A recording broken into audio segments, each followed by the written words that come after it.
Welcome to the Crazy Alchemist podcast, where alchemy, occultism, and strange history come alive. On the 21st of April, 1587, John Dee wrote a contract in his own hand. It bound him, Edward Kelley, Jane Dee, and Joanna Kelley to share their marriages under angelic instruction. All four signed it. The page survives in the British Library today. 3 days earlier, in a chamber of the Rosberg household at Třeboň in southern Bohemia, the angel Madimi had spoken through Edward Kelley as he looked into a polished crystal on the table. She instructed Dee and Kelley to share their wives in common.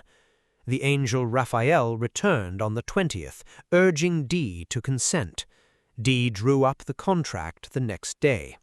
It is in the British Library, in Dee's own hand, alongside the rest of the Bohemian record. 72 years later, an English churchman published that page in London with a long preface arguing that Dee and Kelley had been conversing with demons impersonating angels all along. The book fixed Dee in English memory as a learned man ruined by false angels. It was supposed to be read as a warning against believing your own visions. This is the story of what was actually in the diary, who the man was who wrote it, and why every modern scholarly reading of John Dee still has to process the same 5 pages. 4 people were drawn into the sessions of those April days. Dee himself, 59 years old, 6 years into these conferences, Jane Fremond Dee, 28 years his junior, Edward Kelley, 31, with hostile reports of an earlier conviction for forgery or coining, and Joanna Kelley, whose own words the diary barely preserves. Dee read Madimi's instruction back from the diary to Jane and to Kelley and to Joanna in the days that followed. Jane Dee wept. She told him this was not what she had agreed to in marriage. She asked him to push back against the angel. Dee wrote her weeping into the diary, her objection, her appeal, in a hand and a tone that have not changed from his other entries. Joanna Kelley's words are not preserved. Dee records Jane's distress. He records his own reasoning. He records Kelley's visions. For Joanna, the surviving record gives only the signature. Why did Dee obey the angels at all? He believed, on the basis of standard 16th-century Christian angelology, that genuine angels could only be sent by God, that they had to be tested by their fruit and by their consonance with Scripture, and that once tested, an angelic command was binding even when it conflicted with natural reason. Dee tested the voices throughout the sessions. He cross-questioned them on points of theology, on Latin grammar, on the names of God. Madimi answered to his satisfaction. Once the testing held, the obedience followed. The covenant of the 21st of April, 1587, was an unusual instruction. In Dee's frame, it was the same kind of instruction he had been obeying for 6 years. The contract opens with the 4 parties presenting themselves under one crystalline crown, and it lays down terms. None of the 4 would be jealous. None would speak of the matter outside the household. The natural relations of the marriages would resume after God's purpose had been worked out. The body of the document is in English with closing Latin formulae. 4 signatures sit at the foot of the page for John Dee, Edward Kelley, Jane Dee, and Joanna Kelley. The diary does not tell us what pressure each woman felt or what refusal would have cost. It gives Jane's distress. It gives Joanna's signature. 2 months later, Jane Dee was pregnant. A son was born at Třeboň on the 28th of February, 1588. Dee gave him the name Theodorus Trebonianus and recorded the birth in his diary in his usual neutral hand. The timing makes Edward Kelley a plausible father. The diary does not settle paternity. Theodorus survived the household's return to England and died in childhood at Manchester after Dee took up the wardenship there in 1595. The covenant sits in the diary as one passage among many. To Dee, it was one episode in a 6-year continuous record. To the 17th-century churchman who would print it, it was the centerpiece of the case that the angels had been demons all along. To know why he could weigh that instruction the same way he weighed every other instruction, you have to know who the man writing in that diary was. By his early 20s, John Dee had studied at Cambridge, at Leuven under the mathematician Gemma Frisius, and in Paris, where he lectured on Euclid to packed rooms at the Collège de Reims. He came home at the age of 23, the leading mathematical talent of his generation, and Cambridge had no chair to give him. He spent the next decade at the edges of political politics. In May 1555, he was arrested on a charge of casting horoscopes of Mary I and her sister Elizabeth, an act read at the time as compassing the Queen's death. He was held in the Tower of London with a fellow prisoner named Bartlett Green, who would later be burned at the stake at Smithfield. Dee was released without conviction. After that, he handled political astrology with greater caution. Elizabeth came to the throne in November 1558 and asked Dee, on the recommendation of Robert Dudley, to choose her coronation date by astrological calculation. He chose the 15th of January, 1559. From that day on, he was a quiet figure at the court. In 1564, he published the Monas Hieroglyphica in Antwerp, 24 short theorems on a single hieroglyphic figure that combined the standard symbols of the 7 classical metals, the 4 elements, and the cross of the 4 directions into one composite sign. Dee presented the figure as a key through which the order of nature could be read. It became one of the most reproduced symbols in early modern occult printing. In 1570, he wrote the long preface to the first English translation of Euclid. He argued that geometry was not schoolroom abstraction. It belonged in ships, maps, instruments, in buildings. The preface was as influential as the translation itself. 7 years later, in 1577, he printed a book on navigation dedicated to Sir Christopher Hatton. It is one of the earliest printed sources for the phrase Imperium Britannicum, the British Empire. Dee argued that Elizabeth held an inherited claim to the islands and coastlines of the North Atlantic by virtue of King Arthur's mythical conquests and a lost 12th-century Welsh discovery. The historian Glyn Perry has shown that Lord Burghley used Dee's argument in the policy work around Frobisher's voyages in the Atlantic plans of the next 2 decades. By 1582, when Edward Talbot walked up his garden path, Dee was 55 years old, a leading applied mathematician of his generation, and the keeper of the largest private library in England. A surviving catalogue from 1583 lists more than 2,000 printed books and nearly 400 manuscripts. The library was open to scholars and to the court. William Cecil, Sir Philip Sidney, and the Queen herself came to read there. On the 8th of March 1582, a young man knocked at Dee's door in Mortlake. He gave his name as Edward Talbot. He said he had a powder found in the ruins of Glastonbury Abbey that he believed was the Philosopher's Stone. He had heard that Dr. Dee was the only man in England who could test it.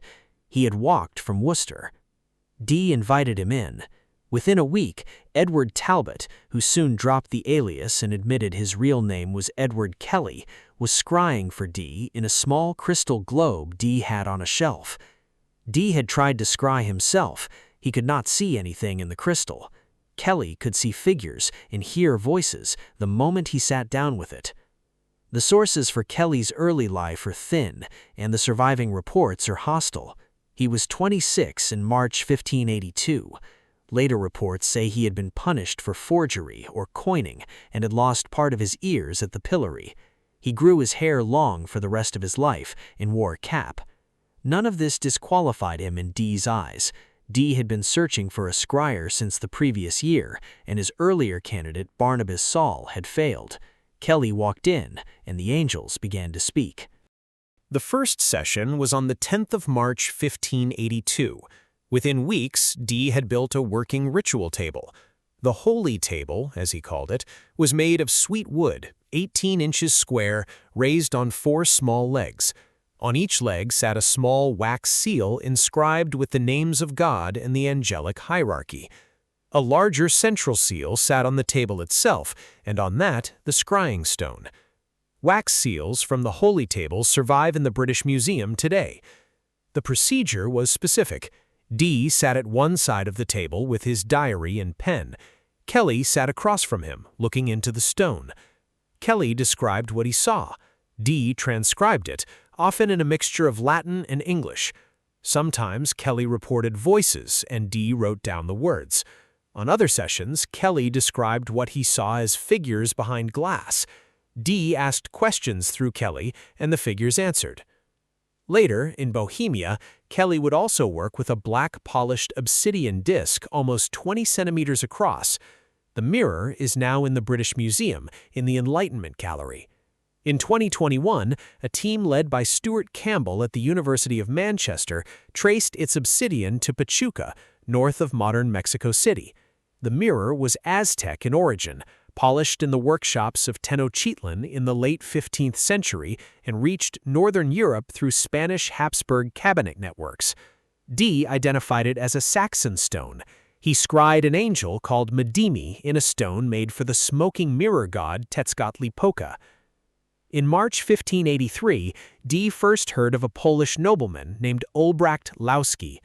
Lowski arrived at the English court that June. He was a Catholic Palatine with money problems and a serious interest in alchemy and astrology. Dee met him in Greenwich, and within weeks was holding scrying sessions in which the angels recommended that Lowski take Dee and Kelley back to Poland with him. The angels also said that Lowski was descended from English royalty and would one day be king of Poland. Dee accepted the message. The prophecy failed. By September 1583, the Dee household had set out for the continent. Dee, Jane, 3 small children, the Kelleys, 2 servants, and a string of crates containing a portion of the Mortlake Library. The crates that did not travel suffered.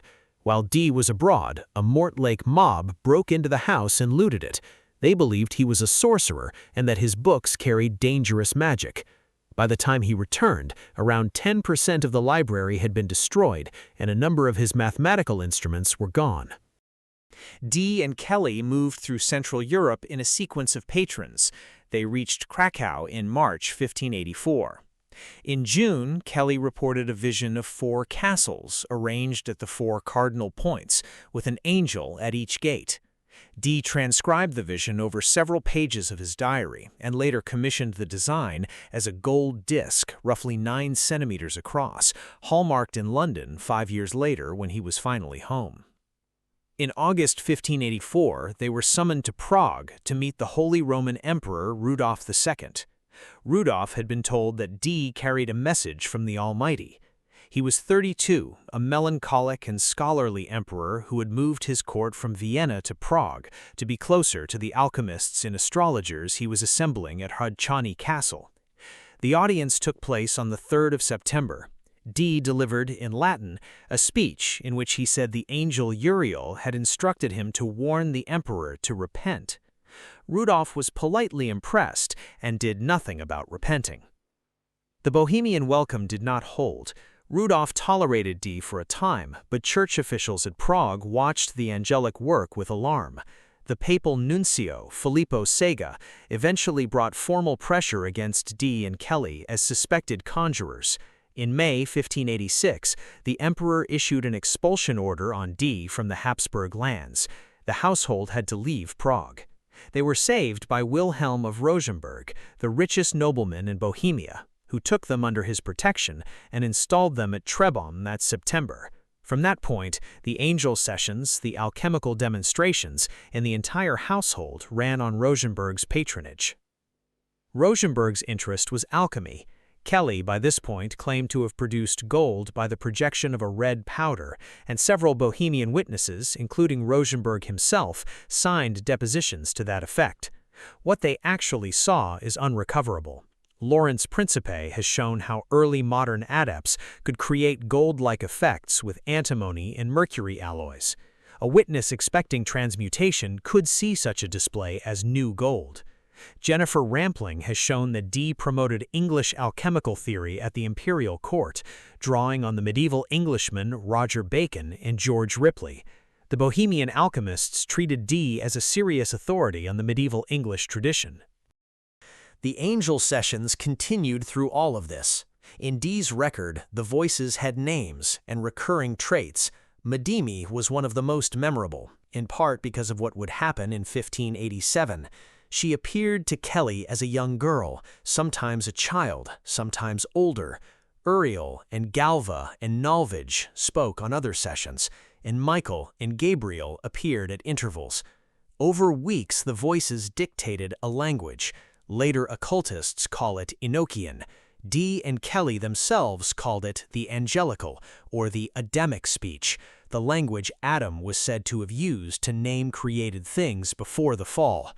The first product was a body of letter tables, 49 pages of letters with no consistent grammar yet revealed. In April and May of 1584, the angel Nalvage dictated a second body of material, 48 short ritual invocations in the angelical, with English translations. For these invocations, Kelley called out letters from a grid the angel showed him in the crystal, and Dee wrote them down in reverse order, because the angel had warned them that to write the words forward would unleash effects they could not control. Scholars disagree over what kind of language Kelley and Dee produced. The linguist Donald Laycock argued in a 1978 study that the angelical shows the syntactic structures of Kelley's native English, with a vocabulary that is, in his view, the linguistic profile of glossolalia. The historian of esotericism, Egil Asprum, has argued that even if the language was generated by the human imagination, its structural coherence was good enough to support a complete ritual system, and that Kelley was not making it up at random. Dee's entries do not force one answer. Dee did not stop the angel sessions after the covenant. In the months that followed, he and Kelley continued to take dictation. Dee continued to send messages back to England via diplomatic couriers, including to Lord Burghley. Jane Dee continued to manage the household. The diary entries of the months after April do not register the rupture that the modern reader expects them to register. Dee kept the angel's instruction and kept writing. In March 1589, the Dee household left Bohemia. The wife-sharing covenant did not end the partnership. Kelley's secrecy over alchemy did. Kelley claimed that the angels were now telling him to keep the alchemical work to himself without sharing it with Dee. Dee saw this as Kelley breaking the partnership the angels themselves had established. They split. Kelley stayed at Třeboň. Dee took Jane, the surviving children, and the gold disc that would later get its London hallmark, and went home. After Dee left, Kelley's alchemical career became dangerous. Rudolph arrested him in May 1591 on suspicion of fraud and on a duel charge after Kelley killed an imperial official in a duel. Kelley was held in the castle of Krivaklat, then released, then arrested again and held at Navion. In late 1597 or early 1598, he tried to escape from a tower window using a rope of bed sheets. The rope broke. Kelley fell from the tower and did not survive his injuries. He was 42 when he died. Dee, back at Mortlake, found his patrons at court dead or in decline. Dudley had died, Walsingham was failing in health, and his political utility had decayed in the 6 years he had been on the continent. Elizabeth received him kindly and gave him a stipend. It was not enough. In 1595, he was given the wardenship of Christ's College in Manchester. He held it for 9 years. The position turned out badly. His wife Jane died of plague at Manchester in 1504 or 05, with several of his servants and one of his daughters. Dee returned to Mortlake the following year and died there in late 1608 or early 1609 in serious poverty, aged 81 or 82. The 4 people who had signed the 1587 covenant were all dead by 1610.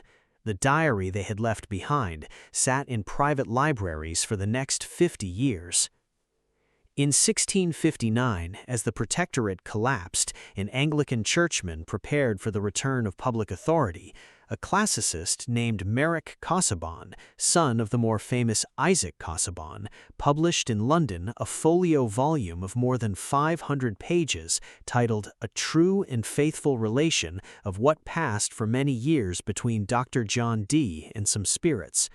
The title page records that the manuscripts came out of the original copy written with Dr. Dee's own hand, then in the library of Sir Thomas Cotton, grandson of the antiquary Robert Cotton. Casaubon's preface runs to over 50 pages. He states his intent plainly. The end he proposes is not to satisfy curiosity, but to do good and to promote religion. Casaubon had two targets. He wanted to discredit the materialists who denied that spirits could exist at all, and he wanted to discredit the Civil War's enthusiast preachers who claimed direct private revelation from God. Dee served both ends. To the materialists, Casaubon offered Dee as proof that spirits do exist, since they had so unmistakably entered into Dee's life. To the enthusiasts, he offered Dee as proof that spirits do not always come from God, since they had clearly destroyed Dee. The covenant of the 21st of April, 1587, was at the center of the case Casaubon built. He printed the contract Dee drew up alongside the entries of the days that followed, with his own marginal glosses. He wrote that Dee had been personally pious, of humility, piety, and patience, but had been deceived by demons impersonating angels because he lacked the discernment of spirits to tell the difference. Restoration churchmen used the volume. Joseph Glanville drew on parts of it in his 1681 book on witchcraft. 18th-century philosophical histories then largely passed Dee over in silence. By the time the Victorian editor James Orchard Halliwell brought out the Marginal Almanac Diary in 1842, Dee had been a footnote for a century and a half. Casaubon had not denied that Dee was a real Elizabethan figure. He had argued that Dee's career as a mathematician and natural philosopher was genuine, and that this very genuineness made the Bohemian episode tragic. The man who had picked Elizabeth's coronation date had ended his life listening to demons in a Bohemian household and sharing his wife with a forger. Casaubon's framing shaped later English references to Dee. For 2.5 centuries, every English-language reference to John Dee began with the true and faithful relation, and most readers took the wife-sharing covenant as the defining episode of his life. Casaubon, intending to use Dee as a moral exhibit, also became Dee's involuntary publicist. Without him, the Bohemian diaries would not have reached print. The Angelical conferences would have been a manuscript curiosity in the Cotton Library. He shaped Dee's reputation, but he also preserved it. Modern scholars have tried to explain the same contradiction in 4 ways. Some, following Francis Yates from the 1960s on, see Dee as a Christian Hermetic magus at the center of an English tradition descending from Ficino through Pico della Mirandola and Cornelius Agrippa. Some, following Nicholas Clulee in 1988, see phases in Dee's thought, from optical mathematics to ceremonial magic to angelic revelation, with the late phase a break from what came before. Some, following William Sherman in 1995, see a court intellectual whose political usefulness had failed and who turned to angels because the books and the maps had not given him what he wanted. And some, following Deborah Harkness in 1999, see an apocalyptic natural philosopher trying to recover the lost Adamic language before the end. Each reading has evidence. None of them removes the page signed at Třeboň. A few popular claims about Dee's larger influence circulate widely. 2 of them deserve particular caution.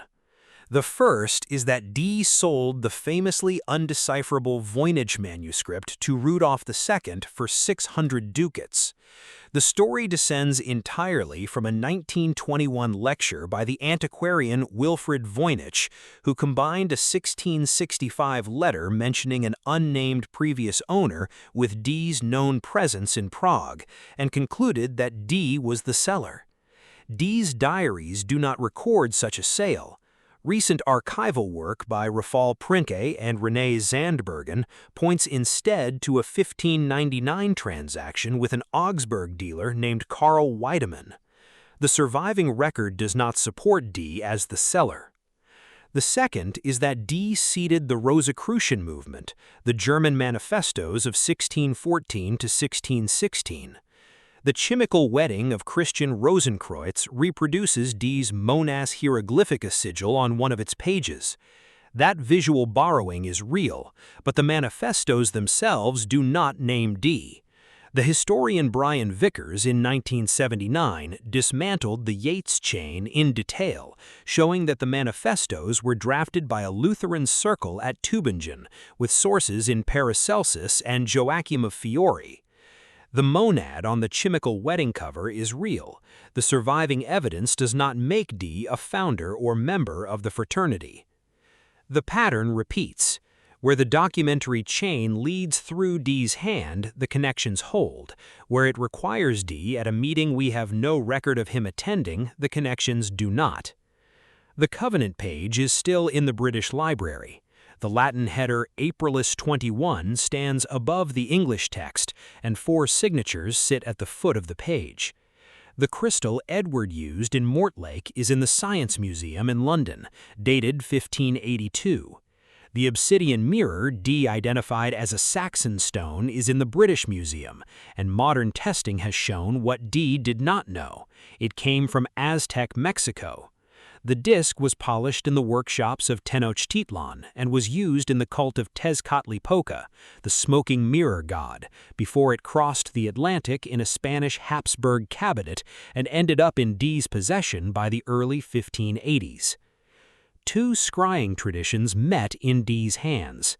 Tezcatlipoca's mirror, made for one cosmos, was used by Dee and Kelley to consult the messengers of another. Dee did not know the mirror's history. He did know that the work was serious. The diary is the record of what he did with the meeting. After Casaubon, after Yates, and after the 4 scholarly readings of the diary, the surviving record forces the 2 halves of Dee's life onto the same page. Dee picked Elizabeth's coronation date and went on to print the first English imperial theory. 20 years later, he was listening to angels in a Bohemian household and drafting a covenant under their instruction, and his wife signed it. He wrote it all down, in his own hand, in Latin and English, on every session for 6 years. Whether the angels were real, the project was real. Whether the project was justified, the diary is the document of it. The signatures are still on the page. The full article and source citations are at crazyalchemist.com. If you enjoyed today's episode, make sure to visit crazyalchemist.com for more intriguing content and follow Crazy Alchemist on Instagram and Facebook to stay connected.